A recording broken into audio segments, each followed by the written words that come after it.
ಉಗ್ರಲು ಹೋಗೋದಕ್ಕೆ ಕೊಡಲಿ ಎತ್ಕೊಂಡ್ರು ಅನ್ನೋ ಹಾಗಾಗಿದೆ ನಟ ದರ್ಶನ್ನ ಕತೆ. ರೇಣುಕಾಸ್ವಾಮಿ ಹತ್ಯೆ ಪ್ರಕರಣದಲ್ಲಿ ದಾಸ ಈಗ ಪೊಲೀಸರ ಅತಿಥಿ. ನ್ಯಾಯಾಲಯ 6 ದಿನಗಳ ಪೊಲೀಸ್ ಕಸ್ಟಡಿಗೆ ಕೊಟ್ಟಿದೆ. ಕಸ್ಟಡಿಯಲ್ಲಿರೋ ಡಿ ಬಾಸ್ ಅಂಡ್ ಗ್ಯಾಂಗ್ಗೆ ವಿಚಾರಣೆ ಶುರುವಾಗಿದೆ. ಬಣ್ಣದ ಲೋಕದಲ್ಲಿ ಡಾನ್ ಆಗಿ ಮೆರೆದಂತ ಡಿ ಬಾಸ್ ಈಗ ಜೈಲು ಕಂಬಿ ಎಣಿಸುವಂತಾಗಿದೆ.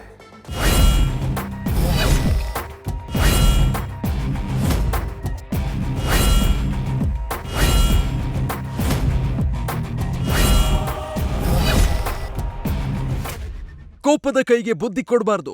ಸಣ್ಣ ವಿಚಾರ ದೊಡ್ಡದಾಗಿದೆ. ಆವೇಶದಲ್ಲಿ ಮಾಡಿದ ಕೃತ್ಯ ಆಪತ್ತು ತಂದಿದೆ. ದುರ್ಗುಣ ಋಣಾತ್ಮಕ ಪರಿಣಾಮ ಬೀರಿದೆ. ಚಿತ್ರಹಿಂಸೆ ಮಾಡಿಕೊಂಡ ಚಕ್ರವರ್ತಿ ಕೈಗೆ ಕೋಳ ಬಿದ್ದಿದೆ. Real life hero real life ಅಲ್ಲಿ ವಿಲನ್ ಆಗಿದ್ದಾರೆ. ಅಣ್ಣನ ಮೆಚ್ಚಿಸಲು ಹೋಗಿದ್ದ ಸಹಚರರಿಗೂ ಸಂಕಷ್ಟ ತಂದಿದೆ.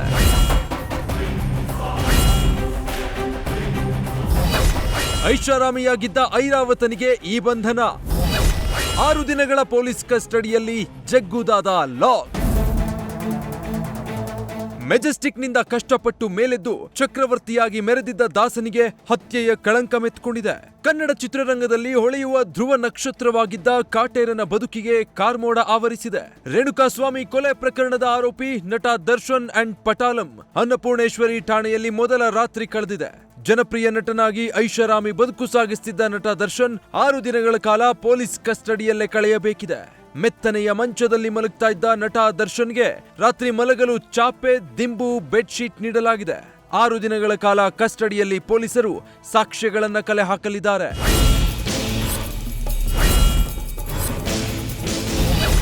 ಕಸ್ಟಡಿಯಲ್ಲಿರುವ ಡಿ ಬಾಸ್ ಅಂಡ್ ಗ್ಯಾಂಗ್ಗೆ ವಿಚಾರಣೆ. ಕೊಲೆ ಆರೋಪಿ ದರ್ಶನ್ಗೆ ಬಿರಿಯಾನಿ ನೀಡಿದ್ದಕ್ಕೆ ವಿರೋಧ.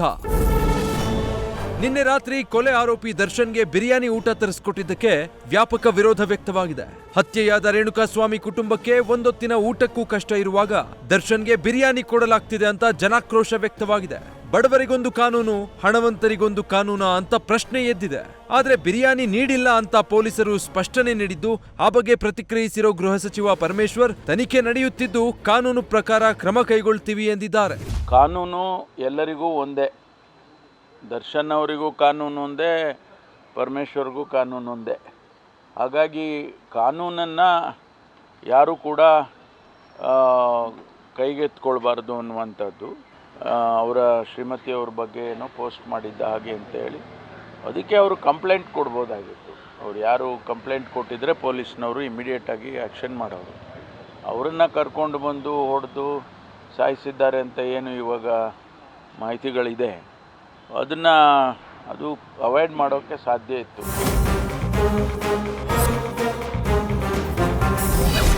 ದರ್ಶನ್, ವಿನಯ್, ರಾಘವೇಂದ್ರ ಒಂದು ಸೆಲ್, ಮತ್ತೊಂದು ಸೆಲ್ನಲ್ಲಿ ಇತರೆ ಆರೋಪಿಗಳ ಬಂಧನ. ಧರ್ಮದ ದಾರಿಯಲ್ಲಿ ನಡಿಬೇಕಿದ್ದ ಭೂಪತಿ ನವಗ್ರಹವಾಗಿ ಅಮಾಯಕನನ್ನ ಕಾಡಿದ್ದಾರೆ. ನಿಜ ಬದುಕಿನ ಕುರುಕ್ಷೇತ್ರದಲ್ಲಿ ಪೊರ್ಕಿಯ ವರ್ತನೆ ತೋರಿದ್ದಾರೆ. ಸದ್ಯ ಅನ್ನಪೂರ್ಣೇಶ್ವರಿ ನಗರ ಠಾಣೆಯಲ್ಲಿ ಆರೋಪಿಗಳನ್ನ ಇರಿಸಲಾಗಿದೆ. ಅಗ್ರಜ ದರ್ಶನ್, ವಿನಯ್ ಹಾಗೂ ರಾಘವೇಂದ್ರನನ್ನ ಒಂದು ಸೆಲ್ನಲ್ಲಿ ಇರಿಸಿದ್ರೆ ಮತ್ತೊಂದು ಸೆಲ್ನಲ್ಲಿ ಸಹಚರರು ಕಂಬಿ ಎಣಿಸುವಂತಾಗಿದೆ. ಇನ್ನು ನಟ ದರ್ಶನ್ ಪೊಲೀಸರ ಮುಂದೆ ನಾನು ಕೊಲೆ ಮಾಡಿಲ್ಲ ಅಂದಿದ್ದಾರಂತೆ. ಕೈ ನಡುಗ್ತಾ ಇದೆ, ದಯಮಾಡಿ ಒಂದು ಸಿಗರೇಟ್ ಕೊಡಿಸಿ ಅಂತ ಬೇಡ್ಕೊಂಡಿದ್ದು ಪೊಲೀಸರು ಸಿಗರೇಟ್ ಕೊಡೋಕ್ಕಾಗಲ್ಲ ಎಂದಿದ್ದಾರಂತೆ. ಅವತ್ತು ನಟ ದರ್ಶನ್ ಅಲ್ಲಿಯೇ ಇದ್ದು ರೇಣುಕಾಸ್ವಾಮಿ ಮೇಲೆ ಹಲ್ಲೆ ಮಾಡಿರೋದಕ್ಕೆ ಸಾಕ್ಷ್ಯಗಳು ಲಭ್ಯವಾಗಿದೆ.